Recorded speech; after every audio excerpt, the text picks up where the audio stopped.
জৈব রসায়ন শুরু করতে ভয় পাচ্ছ? একটা কথা বলে রাখি, সফলতা শুরু হয় শুরু করার মাধ্যমে। Every success begins with start.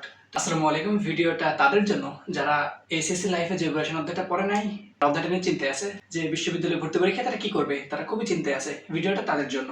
স্বাগত জানাচ্ছি, আমি সিয়াম, চ্যানেলের নাম র্যাপিড প্রস্তুতি।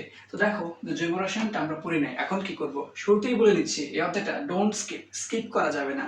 তার মানে কি, যদি কারো মেন্টালিটি থেকেও থাকতো যে আমি অধ্যায়টা পড়বো না, স্কিপ করা যাবে না। মানে কি, জৈব রসায়ন অবশ্যই করতে হবে। সফলতা শুরু হয় শুরু করার মাধ্যমে। Every success begins with start. তুমি যদি শুরু না করতে পারো, তার মানে তুমি আগে হেরে বসে আছো, সেটা মোটেই ঠিক না। তার মানে তোমাকে কি করতে হবে? শুরু করতে হবে। যদি শুরু করতে পারো, সফলতা শুরু হয়ে গেল, ঠিক আছে?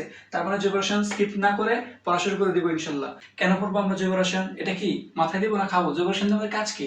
একটা বিষয় দেখো, গত বছর ভর্তি পরীক্ষায় চট্টগ্রাম বিশ্ববিদ্যালয়ে 6টা প্রশ্ন আসছে, খুলনা বিশ্ববিদ্যালয়ে 5টা, শাহজালাল বিজ্ঞান ও প্রযুক্তি বিশ্ববিদ্যালয়ে 5টা, রাজশাহী বিশ্ববিদ্যালয়ে 7টা প্রথম শিফটে, আর দ্বিতীয় শিফটে 8টা আসছে।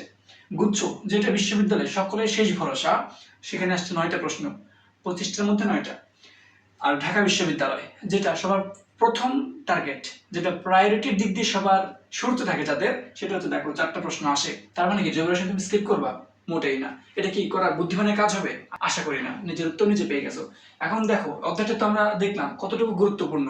প্রত্যেকটা বিশ্ববিদ্যালয়ে প্রায় 30 থেকে 40% প্রশ্ন আসে জৈব রসায়ন থেকে।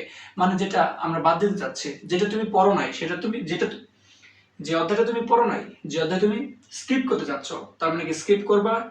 না, ডোন্ট স্কিপ। শেষ। এখন দেখো, স্কিপ তো করি নাই, কিন্তু পড়বো কিভাবে? অধ্যায়টা অনেক কঠিন, অনেক কঠিন লাগে। কি করবো তাহলে? দেখো তো কি কি পড়তে হবে মাস্ট, আমি বলে দিচ্ছি। দেখো, প্রিভিয়াস ইয়ার কোয়েশ্চেন, যে মানে বিশ্ববিদ্যালয়ের যে ভার্সিটি অভ্যাসের বই আছে, তুমি সেটা পড়বা, ফুল পড়বা। সেখানে অনেক থিওরি দেওয়া আছে। আর যে জিনিসটা তুমি যদি কিছুই না বুঝতে পারো, ইউটিউবে অনেক ভিডিও পাবা, সৈকত আব্দুল্লাহ ভাই, হাসান ইনাম ভাই, আর অনেকেই আছে, তাদের ক্লাস দেখে নিতে পারো তুমি শুধু জৈব রসায়ন ভার্সিটি প্রস্তুতির জন্য। অথবা আমি এই বিষয়টা চিন্তা করে রাখছি, এটা নিয়ে আমি একটা প্লেলিস্ট বানাবো, যে organic chemistry for varsity admission. আরেকটা বিষয় দেখো, হাজারি নাকসারের এমসিকিউ 260টা এমসিকিউ, প্রত্যেকটা এমসিকিউ যদি বুঝে বুঝে পড়তে পারো, শেষ, ভর্তি পরীক্ষা শেষ। ভর্তি পরীক্ষা শেষ মানে কি বলতে যাচ্ছি, তোমার আর কোনো সমস্যা হবে না। কারণ হাজারি স্যারের বইয়ের প্রত্যেকটা এমসিকিউ বুঝে বুঝে পড়তে পারলে প্রত্যেকটা বিশ্ববিদ্যালয়ের ভর্তি পরীক্ষার প্রিভিয়াস ইয়ার কোয়েশ্চেন শেষ হয়ে যায়, ঠিক আছে? তো আশা করি বুঝতে পারছো। এবং জৈব রসায়নের ক্ষেত্রে মাথায় রাখবা, রাইট এগেইন অ্যান্ড এগেইন, এটা লিখে লিখে পড়তে হবে, বারবার লিখে লিখে পড়তে হবে। তো আশা করি বুঝতে পারছো। ভিডিওটা একটা লাইক করে দিও এবং চ্যানেলটা সাবস্ক্রাইব করে দিও যদি ভালো লেগে।